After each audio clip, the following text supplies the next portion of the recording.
ನಮಸ್ಕಾರ ಫ್ರೆಂಡ್ಸ್, ಎಲ್ಲ ಹೇಗಿದ್ದೀರಾ? ನಾನು ಕೂಡ ಚೆನ್ನಾಗಿದ್ದೀನಿ. Welcome back to my channel Ramya Jayanth vlogs.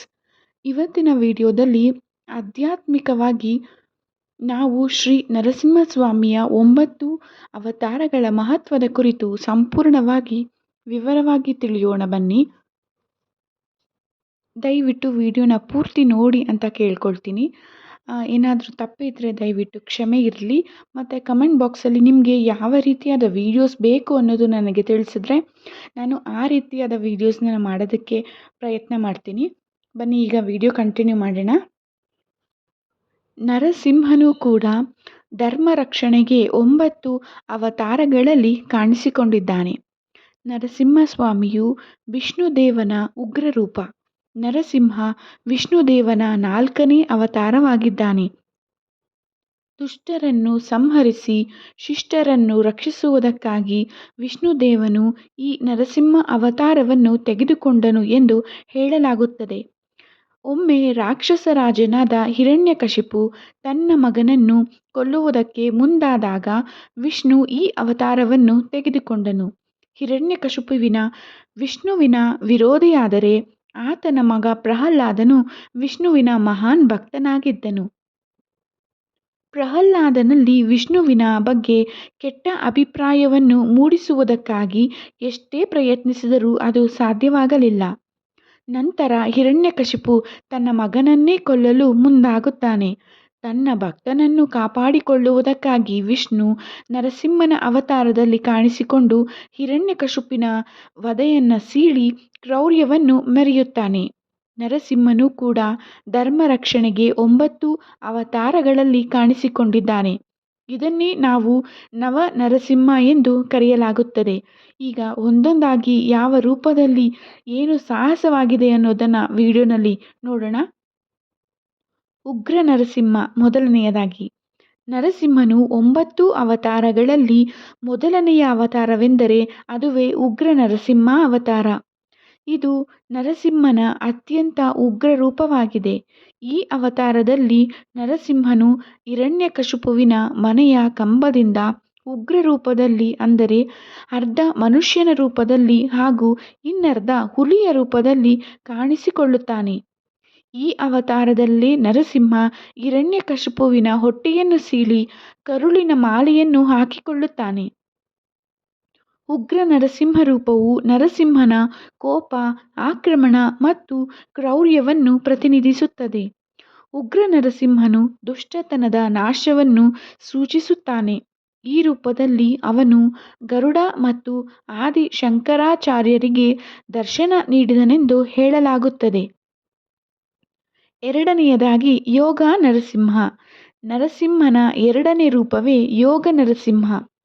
ಯೋಗ ನರಸಿಂಹನು ನರಸಿಂಹನ ಶಾಂತ ರೂಪವನ್ನು ಪ್ರತಿನಿಧಿಸುತ್ತದೆ.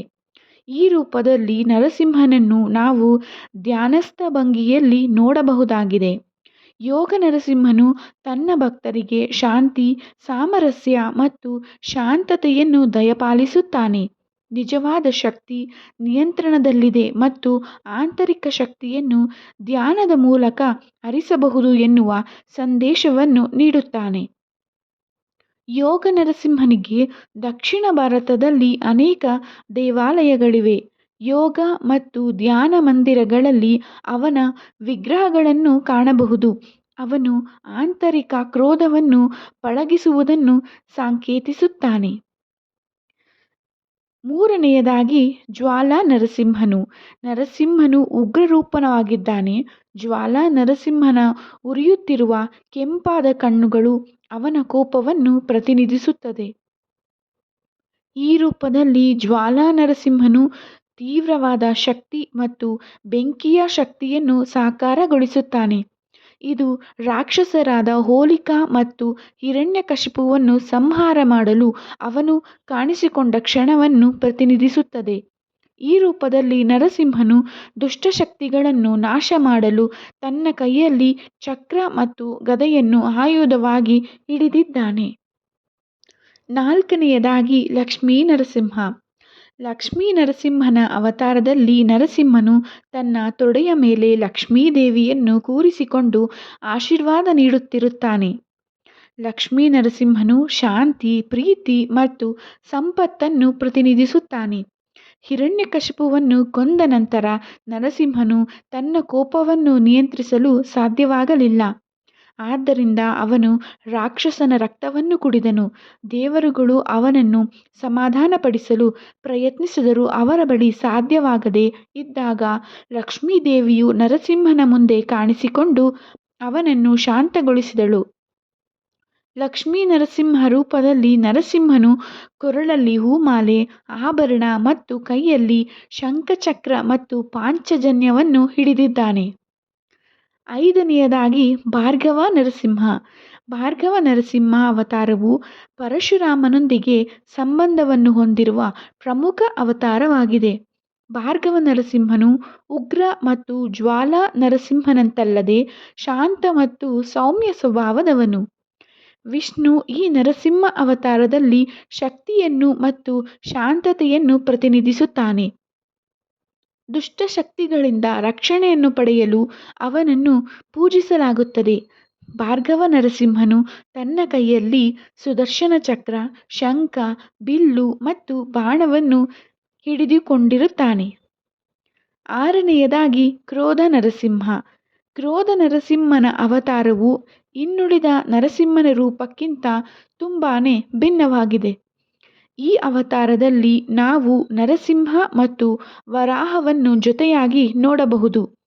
ಅವನಿಗೆ ವರಾಹನಂತಹ ಚಾಚಿಕೊಂಡಿರುವ ಹಲ್ಲುಗಳು ಮತ್ತು ಸಿಂಹದ ತಲೆ ಇದೆ. ಅವನು ತನ್ನ ಹಲ್ಲುಗಳ ನಡುವೆ ಭೂಮಿ ತಾಯಿಯನ್ನು ಎತ್ತಿ ಹಿಡಿದಿದ್ದಾನೆ. ನರಸಿಂಹನ ಈ ರೂಪವು ಉಗ್ರತೆ, ರಕ್ಷಣಾತ್ಮಕತೆ ಮತ್ತು ಭೂಮಿಯನ್ನು ಉಳಿಸುವ ಹಾಗೂ ರಕ್ಷಿಸುವ ಕಾರ್ಯವನ್ನು ಪ್ರತಿನಿಧಿಸುತ್ತಾನೆ. ಭೂಮಿಯನ್ನು ರಕ್ಷಿಸುವುದು ಕ್ರೋಧ ನರಸಿಂಹನ ಕರ್ತವ್ಯವಾಗಿದೆ. 7ನೇಯದಾಗಿ ಮಾಲೋಲ ನರಸಿಂಹ. ಮಾಲೋಲ ನರಸಿಂಹ ಅವತಾರವು ನರಸಿಂಹನ ಅತ್ಯಂತ ಶಾಂತ ರೂಪಗಳಲ್ಲಿ ಒಂದಾಗಿದೆ. ಮಾ ಎಂದರೆ ದೇವಿ ಲಕ್ಷ್ಮಿ ಮತ್ತು ಲೋಲ ಎಂದರೆ ಪ್ರಿಯ ಎಂದು. ಈ ಹೆಸರಿನ ಅರ್ಥ ಲಕ್ಷ್ಮೀ ಪ್ರಿಯ. ಈ ರೂಪದಲ್ಲಿ ಅವನು ಲಕ್ಷ್ಮೀ ದೇವಿಯನ್ನು ಅಲಂಕರಿಸುತ್ತಾನೆ. ಈ ರೂಪವು ಅವನ ಪ್ರೀತಿ ಮತ್ತು ರಕ್ಷಣಾತ್ಮಕ ಸ್ವಭಾವವನ್ನು ಎತ್ತಿ ತೋರಿಸುತ್ತದೆ. ಅವನು ತನ್ನ ಈ ಅವತಾರದಲ್ಲಿ ಚಕ್ರ ಮತ್ತು ಶಂಖವನ್ನು ಹಿಡಿದು ಲಕ್ಷ್ಮಿಯನ್ನು ಅಪ್ಪಿಕೊಳ್ಳುತ್ತಾನೆ. ಮಾಲೋಲ ನರಸಿಂಹನು ಶಾಂತಿ, ಸಾಮರಸ್ಯ ಮತ್ತು ಸಮೃದ್ಧಿಯನ್ನು ದಯಪಾಲಿಸುತ್ತಾನೆ. 8ನೇಯದಾಗಿ ಛತ್ರವತ ನರಸಿಂಹ ಎಂದು. ಛತ್ರವತ ನರಸಿಂಹನನ್ನು ಆಲದ ಮರದ ಕೆಳಗೆ ಕುಳಿತು ಪ್ರಕೃತಿಯೊಂದಿಗಿನ ತನ್ನ ಸಂಪರ್ಕವನ್ನು ಬಹಿರಂಗಪಡಿಸುವಂತೆ ಚಿತ್ರಿಸಲಾಗಿದೆ.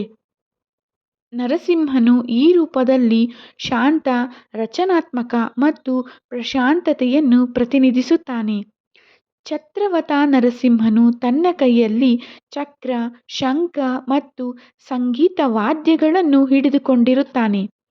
ಕಲೆ ಮತ್ತು ಸಂಗೀತದೊಂದಿಗೆ ಸಂಬಂಧವನ್ನು ಹೊಂದಿರುತ್ತಾನೆ. ಛತ್ರವತ ನರಸಿಂಹನ ಪೂಜೆಯನ್ನು ಮಾಡುವುದರಿಂದ ಭಕ್ತರು ಶಾಂತಿ, ಸಾಮರಸ್ಯ ಮತ್ತು ಸಮೃದ್ಧಿಯ ಆಶೀರ್ವಾದವನ್ನು ಪಡೆದುಕೊಳ್ಳುತ್ತಾರೆ. ಕೊನೆಯದಾಗಿ ಅಂದರೆ 9ನೇಯದಾಗಿ ಪವನ ನರಸಿಂಹ ಎಂದು. ಪವನ್ ಎಂದರೆ ಶುದ್ಧೀಕರಿಸುವವನು. ಈ ರೂಪದಲ್ಲಿ ನರಸಿಂಹನನ್ನು ಶುದ್ಧೀಕರಿಸುವಂತೆ ಚಿತ್ರಿಸಲಾಗಿದೆ. ಪವನ ನರಸಿಂಹನು ನಿಂತಿರುವ ಭಂಗಿಯಲ್ಲಿದ್ದು ಬೆಚ್ಚಗಿನ, ಪ್ರಶಾಂತ ಮತ್ತು ಶಾಂತ ಮುಖಭಾವವನ್ನು ಹೊಂದಿದ್ದಾನೆ. ಪವನ ನರಸಿಂಹನನ್ನು ಪೂಜಿಸುವುದರಿಂದ ಭಕ್ತರು ಆಂತರಿಕ ಶುದ್ಧೀಕರಣವನ್ನು ಪಡೆದುಕೊಳ್ಳುತ್ತಾರೆ, ಆಧ್ಯಾತ್ಮಿಕವಾಗಿ ಉನ್ನತಿಯನ್ನು ಸಾಧಿಸುತ್ತಾರೆ, ಆರೋಗ್ಯದ ಸಮಸ್ಯೆಗಳು ಪರಿಹಾರವಾಗುವುದು. ಈ ಎಲ್ಲ ರೂಪಗಳು ನರಸಿಂಹದೇವರ ವಿಭಿನ್ನ ಶಕ್ತಿಗಳನ್ನು ಪ್ರತಿನಿಧಿಸುತ್ತದೆ. ನವ ನರಸಿಂಹನ ಪ್ರತಿಯೊಂದು ರೂಪದ ಪೂಜೆಯನ್ನು ಪ್ರತ್ಯೇಕವಾಗಿ ಮಾಡಬಹುದು.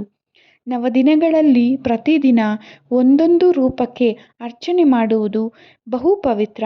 ಶ್ಲೋಕ, ಹೃದಯಪೂರ್ವಕ ಭಕ್ತಿ ಮತ್ತು ನಾಮಸ್ಮರಣೆಗಳ ಮೂಲಕ ನರಸಿಂಹಸ್ವಾಮಿಯ ಕೃಪೆಗೆ ಪಾತ್ರರಾಗಬಹುದು.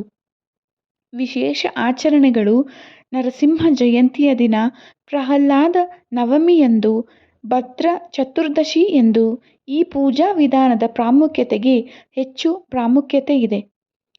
ನವನರಸಿಂಹ ಪೂಜೆ ಬೋಧಿಸುವ ಮುಖ್ಯ ಸಂದೇಶವೆಂದರೆ ಭಕ್ತಿ, ಧರ್ಮ ಮತ್ತು ಶರಣಾಗತಿಯ ಮೂಲಕ ಶ್ರೀಹರಿಯ ಅನುಗ್ರಹವನ್ನು ಪಡೆಯಬಹುದು. ನರಸಿಂಹನು ನಿಮ್ಮ ಜೀವನದ ಎಲ್ಲ ಕಷ್ಟಗಳನ್ನು ದೂರ ಮಾಡಲಿ, ನಿಮ್ಮ ಮನಸ್ಸಿಗೆ ಶಾಂತಿಯನ್ನ ನೀಡಲಿ. ಶ್ರೀ ಲಕ್ಷ್ಮೀ ನರಸಿಂಹಾರ್ಪಣಮಸ್ತು. ಧನ್ಯವಾದಗಳು.